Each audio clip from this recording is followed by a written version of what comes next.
Two of the biggest ways that brand owners leave money on the table every single time they do a photo shoot for their business, for creatives. This video is going to tell you those two things and more. Derek Fahey, a patent and IP attorney with the Plus IP firm, and I see these issues a lot. Many times brand owners will not do certain things only to cost them lots of money, tens of thousands, even more down the line. So when does this all happen? And I want to tell you a story about how this all came about and what I see all the time. Whether you're a restaurant, e-commerce brand, etc., many times you're super creative, you have great ideas about what you want done, and you hire a photographer to actually execute that plan. Think about if you're a pizza store and you have a coal-fired pizza oven and you have this pizza just bubbling, looking delicious. The crust has those little pockets of dough that kind of bubble up a little bit. The photo is looking so great that it's so delicious, it makes you want to eat it. That is a skill. And when you hire somebody or you take a photo like that, and that gives those kind of feelings, that's a skill. And you should be rewarded for that skill when you have that photo.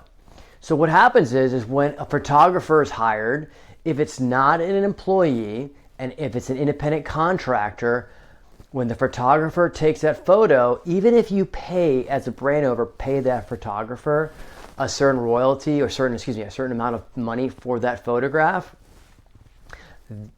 you or your business doesn't actually own the rights to that photo. So how is that? Well, under the US copyright laws, the author of the photo, the person taking the photo, actually owns the rights if they're an independent contractor.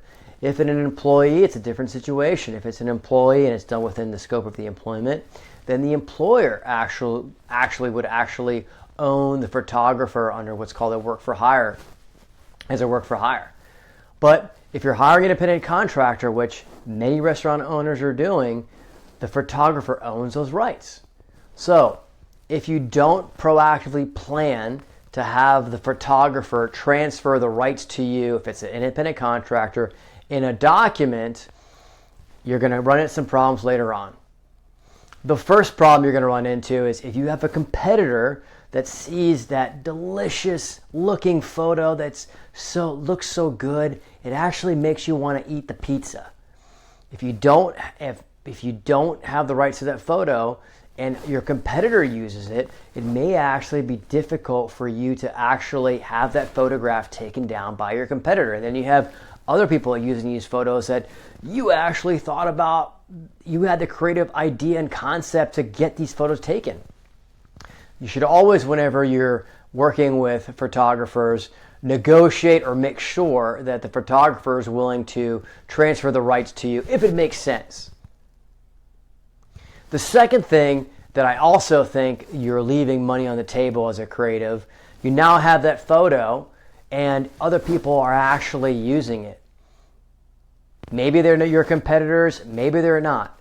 But if they're using your photograph without your permission, you should be compensated.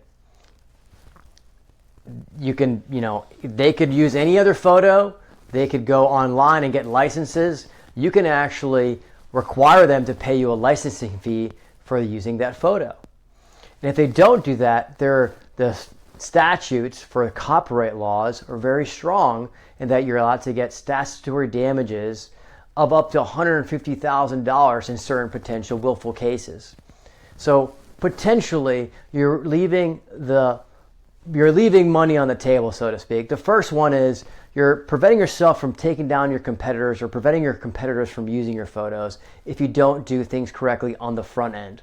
On the back end, after the photo is created and it's been used by others, you're leaving money on the back end. If you don't own the rights to the photo, then technically you don't have the ability, or you probably, generally speaking, don't have the ability to actually go to somebody else and say, hey, take down that photo. That's not yours, it's mine. And if you want to use it, you have to pay me a licensing fee. So 2 ways you can actually get more money from your creatives are try to negotiate an IP transfer agreement so that you actually have the rights transferred from that photographer to you or your business so that in the future you can stock competitors. And secondly, if people want to use your photo, you can actually get royalties for the photograph. Just something to think about if you are a creative. Hopefully you enjoyed watching. If you did enjoy watching, please hit the like and subscribe button. It helps my team's family and you'll get more content that we put out. Thanks for watching.